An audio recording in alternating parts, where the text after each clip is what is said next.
विवेकाने ज्याने सुगठित समाज टिकविले, महासिद्धांताचे गुढ रसिकत्व उकलिले, लसी तरसे तर तरविला हा भागवत तरू, दया ज्ञानेशा ते विमल कराने वंदन करू.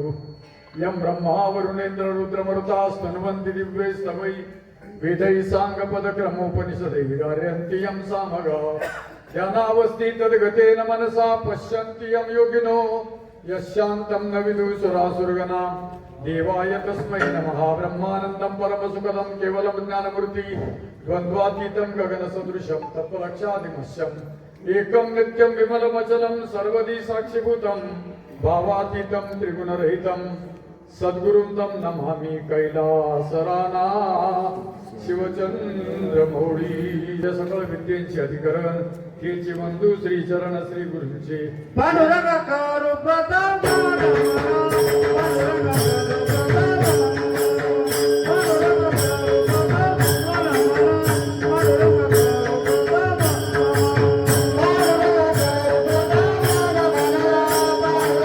यांचा देवाने अवतार का घेतला याचं प्रयोजन सांगणारा 4 चरणांचा अभंग.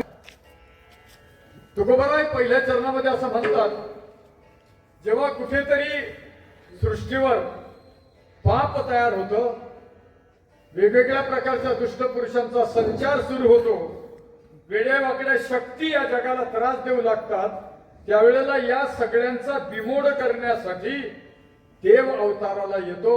याचा अर्थ धर्म टिकला पाहिजे आणि त्या धर्माला विरोध करणारे लोक समाजामध्ये उभे राहतात, आणि म्हणून त्या उभे राहणाऱ्या दुष्ट पुरुषांचा नाश करण्यासाठी मी अवताराला येतो. म्हणून धर्मरक्षावया अवतार घेसी.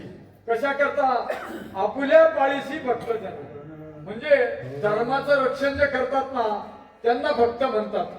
आणि ते भक्त ज्या वेळेला धर्माचं रक्षण करतात त्यावेळेला त्या भक्तांना त्रास देण्यासाठी दुष्ट देखील या पृथ्वीवर अवताराला येतात, आणि म्हणून त्या दुष्टांचा नाश केला की भक्तांचं रक्षण होतं, आणि भक्तांचं रक्षण झालं की धर्माचं रक्षण होतं. म्हणून आपल्या भक्तांना पालन करण्यासाठी देव अवताराला येतो. धर्मरक्षावया अवतार घेसी, आपुल्या पाळीशी भक्त जना. मग याचं उदाहरण काय? लोकांनी विचारलं, देवा तुम्ही भक्तांचं रक्षण करता, मग असं एखादं उदाहरण आहे का? मग तुकोबारायाने सांगितलं, अंब ऋषीसाठी जन्मसोशी आले. अंब ऋषी तो रघुवंशातला राजा आहे.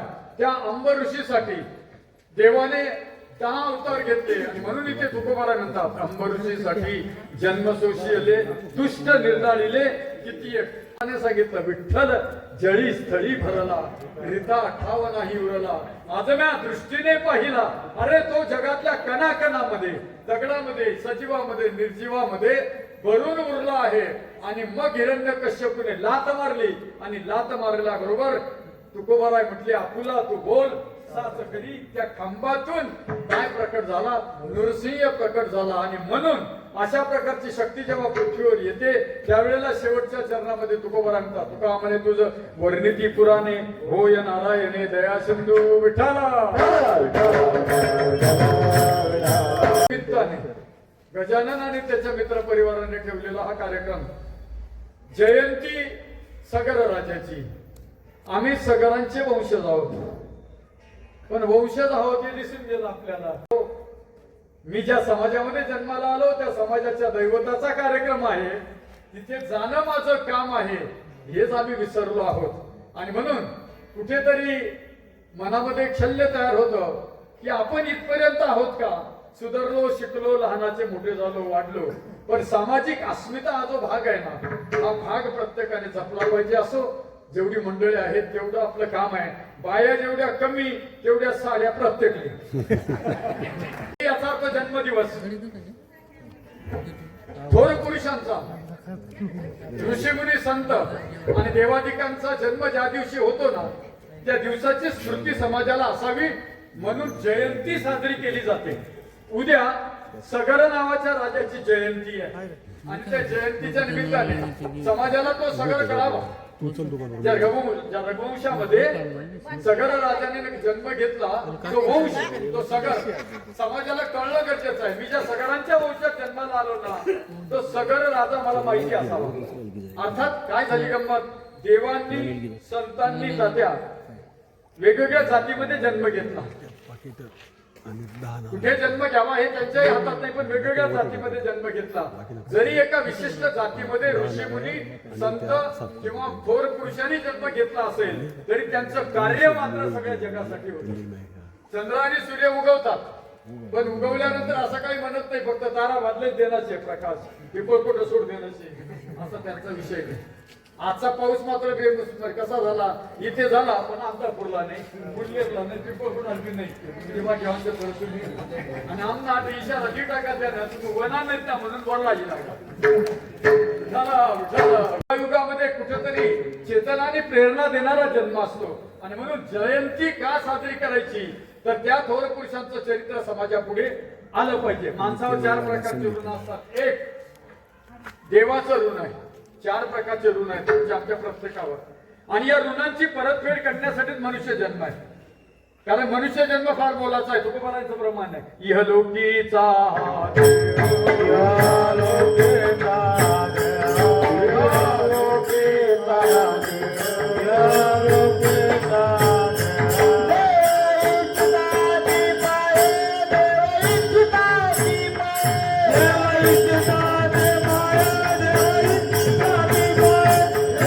एखाद्याकडून जर तुम्ही पैसे उसनमार घेतले तर ते कर्ज आहे. ते कर्ज काय करावं लागतं, परत करावं लागतं, तेव्हा त्या ऋणाची फेड होते. तसं माणसाच्या जन्मामध्ये आल्यानंतर 4 प्रकारचे ऋण आपल्याला फेडायचे. त्याचं पहिलं ऋण सांगत होतो मी, आपल्यावर देवाचं ऋण आहे. ज्या देवाने मला आईच्या गर्भात टाकलं, 9 महिने 9 दिवस सुरक्षित ठेवलं, 9 महिने 9 दिवसानंतर मला चांगल्या प्रकारचा जन्म दिला, हे त्याचे उपकार. एवढेच उपकार नाही देवाने. देवाने आपल्यावर इतके तुका म्हणे मांडिले दुकान देतो मोलावीत सर्व वस्तू एका जनार्दनी मांडिले दुकान. नाथ महाराज म्हणतात देवाने जन्म देताना सुंदर देह दिला, सुंदर डोळे दिले, सुंदर हात दिले, सुंदर पाय दिले, सुंदर बुद्धी दिली, सुंदर इंद्रिय दिली, सुंदर बायको दिली, सुंदर नवरा दिला. हे सगळं देवाने आपल्याला फुकट दिलंय. मग एवढं सगळं देणारा जो आहे ना त्याचं काहीतरी ऋण आहे आपल्यावर. मग देवाचं ऋण परत करणं म्हणजे काय तर निदान 23 तास 59 मिनिटे संसार करा, पण 1 मिनिट बाजूला करा. त्या 1 मिनिटामध्ये त्या देवाचं स्मरण आणि चिंतन करा की देवा तुम्हाला सगळं दिलंयस, तुझ्या दिल्याने मी हा संसार चालवतो आहे. म्हणून कुठेतरी देवाचं चिंतन मनन आपल्या घरामध्ये, आपल्या शेतामध्ये, आपण जिथे राहू तिथे भगवंताचं चिंतन करणं याला देवाचं ऋणफेड करणं म्हणतात. का ऋणफेड करायची पण देवाची? काही लोक देवाला मानतच नाही भांडवाने, पण काय देतो आमले आई गारा पाटा घ्या अख्खा कांदा खालास. अरे बाबा जन्म झाला त्या सगळ्यांच्या जयंती आणि पुण्यतिथीला समाज मावायला नको इतकी गर्दी आम्ही केली पाहिजे. पण कुठेतरी विसरत चाललोय आपण. हे कृतज्ञ झालो होतो आपण, ज्याने मला सगळं दिलं ना त्याला आम्ही विसरत चाललो. विठाला उत्सव झाले पाहिजेत. किती? 3 प्रकारचे. एक देवांचा उत्सव. कोणाचा उत्सव केला पाहिजे आपण? देवांचा. म्हणजे रामनवमी असेल, गोकुळाष्टमी असेल, दत्त जयंती असेल, देवींचे नवरात्र असेल, गणपती उत्सव असतील. हे उत्सव का साजरे करायचे तर त्या देवांचा अवतार आणि त्यांचं कार्य समाजाच्या तरुणांना कळतं. ज्या देवाने विश्वाची निर्मिती केली, कारण या सृष्टीला चालवणारा तोच आहे. वृक्षाचे पान आले गाची साता,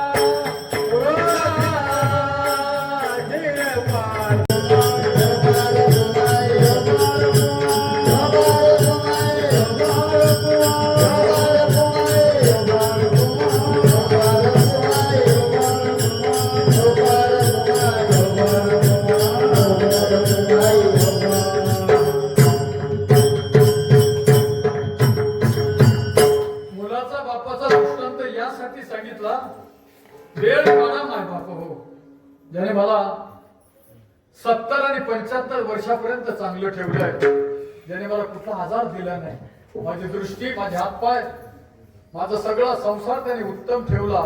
तो ठेवणारा कोणीतरी आहे आणि म्हणून त्याचं चिंतन मनन करणं पाहिजे. तुकोबाला प्रमाण देतात मन देवा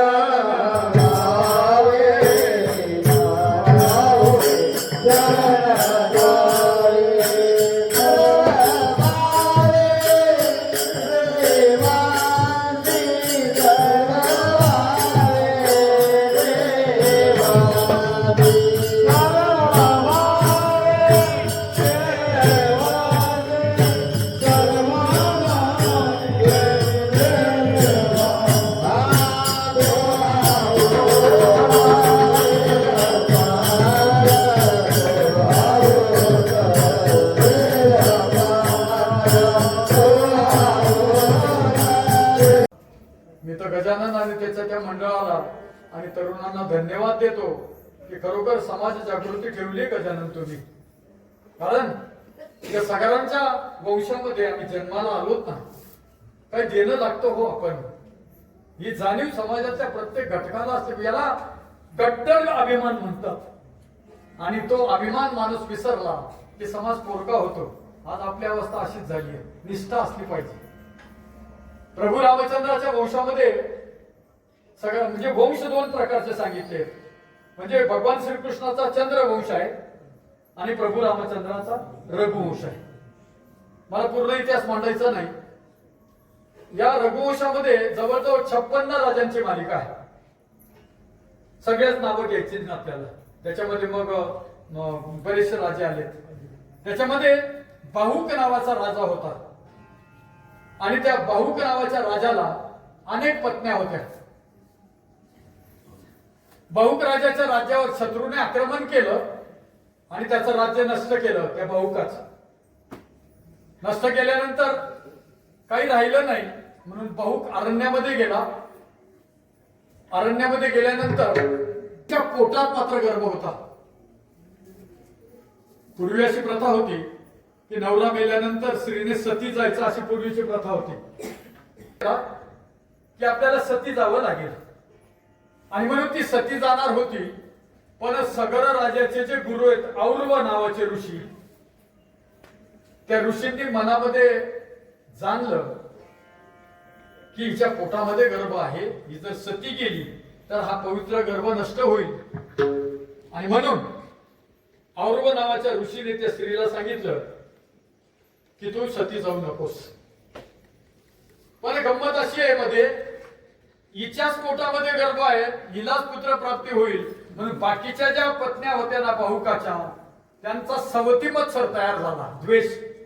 आपल्याला नाही ना गर्भ, मग हिच्या पोटातल्या गर्भाला जन्म काय येऊ द्यायचा. आणि म्हणून त्या सवतींनी एकत्र येऊन विचार केला आणि जिच्या पोटामध्ये गर्भ होता ना तिला विष पाजलं. पण कर्मधर्म संयोगाने सांगू मी तुम्हाला, तिच्या पोटामध्ये जो गर्भ होता ना तो अतिशय पुण्यशील आणि पवित्र असा गर्भ होता. प्रभू रामचंद्राच्या वंशातलं काम आहे. त्या वंशाने फार मोठं पुण्य करून ठेवलं होतं. कसा गर्भ नष्ट होईल.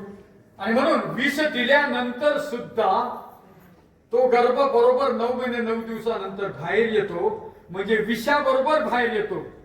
गर म्हणजे विष आणि स म्हणजे बरोबर. विषाबरोबर जो जन्माला येतो तो सगर.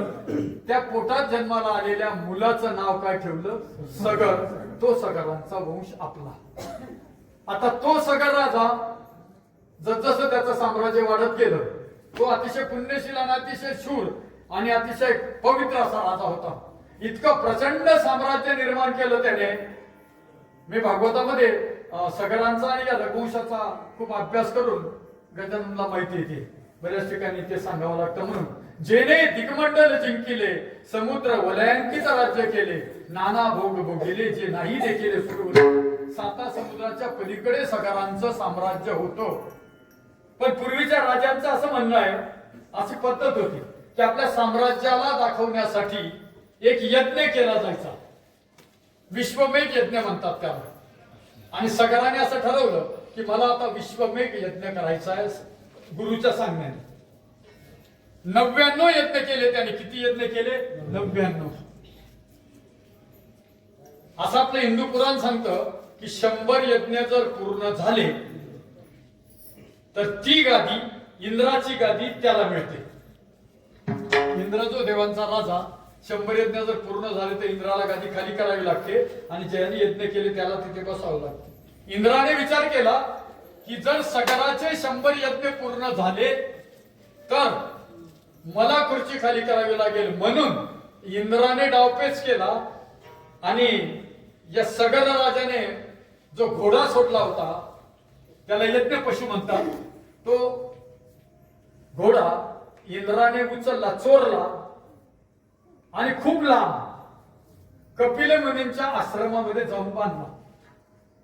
कपिल मुनींचा आश्रम माहितीसाठी समाजातल्या मंडळी सांगतो, राजस्थान मध्ये एक प्रांत आहे उत्तरेला.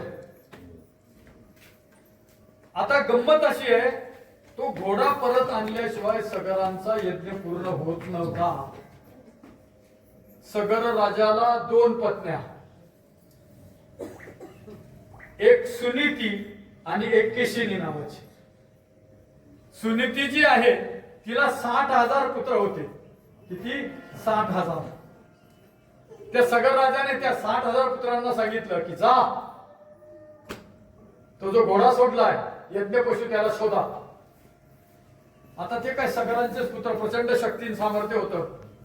त्यांनी पृथ्वी खोदायला सुरुवात केली. पृथ्वी खोदता खोदता खोदता खोदता खोदता त्या कपिल मुनींच्या आश्रमापर्यंत त्यांनी खोदून टाकली. आणि त्या कपिल मुनींचा आश्रम त्यांनी पाहिला आणि त्यांच्या लक्षात आलं की इथे हा घोडा बांधलेला आहे. त्या घोड्याच्या बाजूला पर्णकुटी, त्या पर्णकुटीमध्ये ऋषी बसलेले होते. त्यांनी विचार केला की हा या ऋषीने घोडा चोरला. कोण ऋषी होते? विठाला